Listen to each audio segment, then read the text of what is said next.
Hago contacto vía telefónica y agradezco que me tome la llamada con Ricardo Monreal, es presidente de la Junta de Coordinación Política del Senado de la República y líder también de la bancada senatorial de Morena. Qué gusto saludarlo, senador. Muy buenas noches. ¿Qué tal, Salvador? Me da mucho gusto también a mí saludarte y saludar a todo el auditorio esta tarde, ya de lunes, digo, no, de martes, ¿no? De ¿Qué es martes esa ya, hora de lunes? martes ya Martes, se ya nos ni confunden sabemos. los días ya con tanta Ya nos cuarentena. confundimos, sí. Sí. Pero Oiga, estamos a senador, tus órdenes. muchas gracias. Queríamos preguntarle sobre esta defensa que sale usted a hacer de el decreto presidencial. Hay críticas fuertes de algunos sectores de la oposición, de algunos organismos civiles que están diciendo que finalmente vamos a la vía militar, a pesar de que lo que aprobaron ustedes en el Congreso, pues hablaba de una guardia civil y de un mando civil. Y ahora pues nuevamente tenemos al ejército, bueno, nunca dejó de estar, pero tenemos al ejército con facultades para combatir la seguridad en las calles.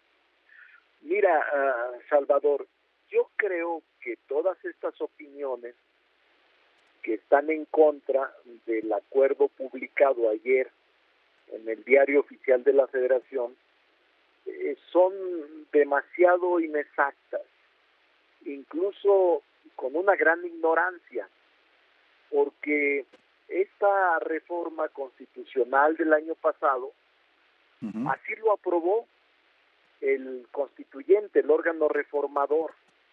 En el artículo 5º y 6º transitorio de la reforma constitucional se establece la temporalidad para que las Fuerzas Armadas puedan hacerse cargo de la seguridad pública del país hasta por 5 años. Esa discusión se dio en el seno del Congreso. Todos votamos, se votó por unanimidad en el Congreso y en los congresos locales, por cierto, Salvador, los 32 estados del país. Fue una discusión profunda. Lo que ahora se intenta es sacar raja política de un tema superado. ¿Por qué razón, Salvador? Porque en el pasado, en los pasados gobiernos, se actuó con el ejército, pero contra la Constitución. El haber sacado al ejército a la calle a establecer o mantener o prestar labores de seguridad pública violaba la Constitución. Ahora lo que se hizo fue que la Constitución les otorgara esa facultad a las Fuerzas Armadas. Es decir, en el pasado se actuó inconstitucionalmente sacando al ejército a las calles a auxiliar, a prestar labores de seguridad pública. Ahora la Constitución autoriza a que las Fuerzas Armadas presten labores de seguridad pública. No tiene nada que ver el presidente. ¿Es mala fe? ¿Es una actitud de ignorancia? ¿O es de perversidad política, Salvador? Es muy sencillo. Entiendo la parte de que ahora es constitucional, pero al final sigue siendo el ejército, sigue siendo la fuerza militar la que va a estar Por actuando, eso, aunque esté Salvador, regulado. Pero ¿qué nos va a dar qué nos va a dar los límites para la actuación? Porque dice la usted, va a haber ley, respeto a los derechos la humanos. ley, por supuesto. Hay una ley del uso de la fuerza, Salvador. También aprobamos 3 leyes reglamentarias. Es una gran confusión, producto de la ignorancia y de que no se lee lo que se aprueba.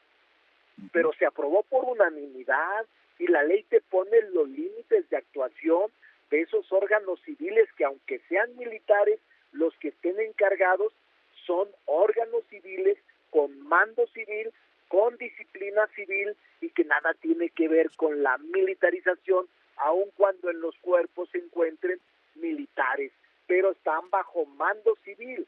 Si un militar de la Guardia Nacional comete un delito, no va a ser sometido al fuero militar, va a ser sometido al fuero común, al fuero civil.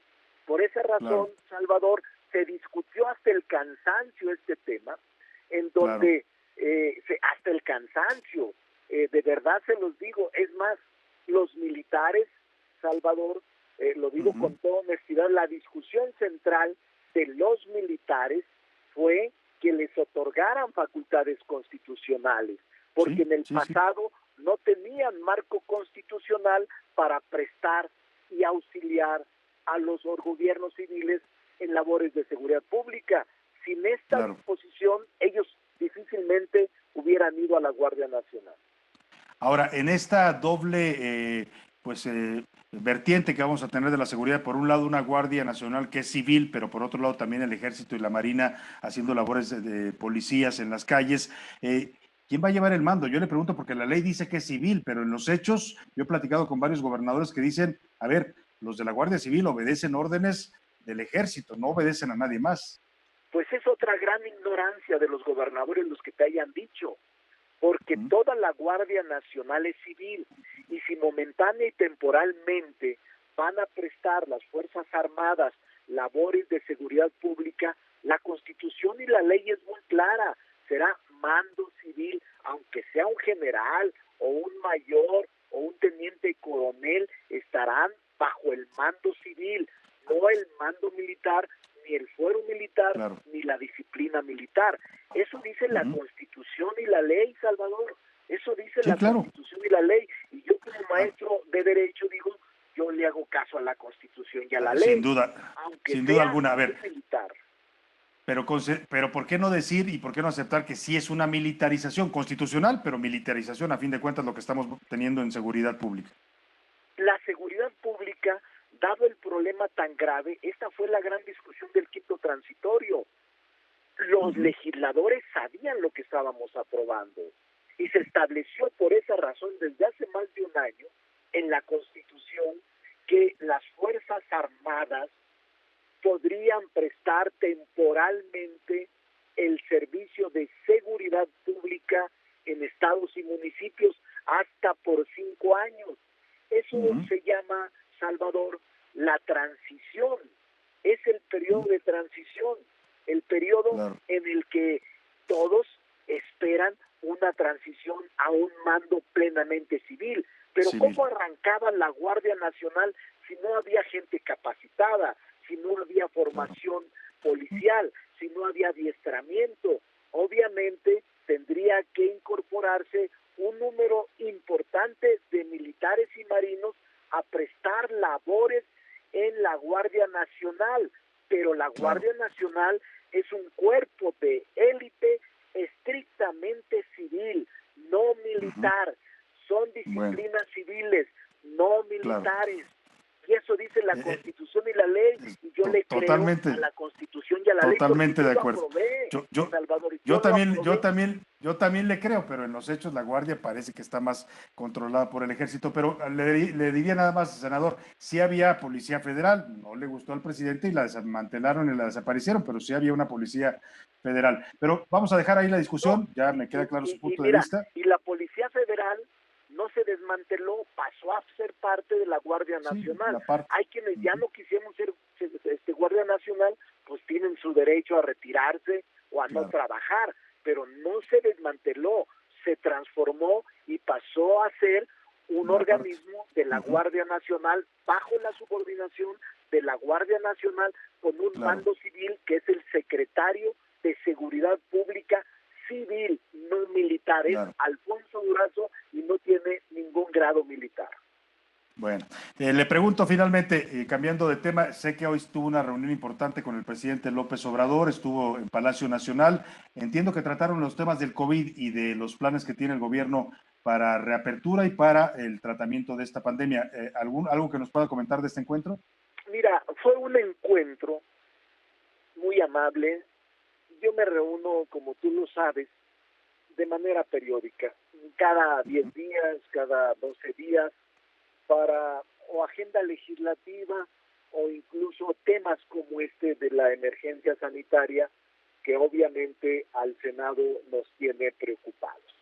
Y me comentó que desde la tarde se anunciaría que la Ujú. conclusión de la pandemia a finales de mes, y me Sí, comentó que mañana, miércoles, daría un anuncio importante sobre un calendario con semáforos para ir aperturando algunas de las actividades consideradas no esenciales y que podrían escalonadamente irse reaperturando las actividades económicas para ir atenuando o para ir enfrentando esta situación tan delicada provocada por la pandemia. Es terrible, la devastación económica es profunda, Salvador, y me parece que el presidente está muy preocupado y está ocupado por generar condiciones de la recuperación económica en el corto plazo. Pues ahí está este encuentro importante y vamos a estar conociendo mañana estos anuncios que harán desde el gobierno. Ya hoy anticipa algo el Consejo de Salubridad General. Senador Ricardo Monreal, un gusto como siempre conversar con ustedes. Estaremos atentos a estos temas. Muchas gracias. Al contrario, Salvador, una disculpa. Voy manejando aquí, fue difícil, pero un saludo a todo el auditorio. Lo escuchamos bastante bien. Muchas gracias. Todos, por favor, hoy subió mucho el número de defunciones y de contagiados. No nos confiemos, quedémonos en casa, porque es muy grave la pandemia y no respetan ni colores, ni religiones, ni fueros. Hay que hacer caso a las recomendaciones. Sin duda, ahí está la recomendación del líder del Senado de la República.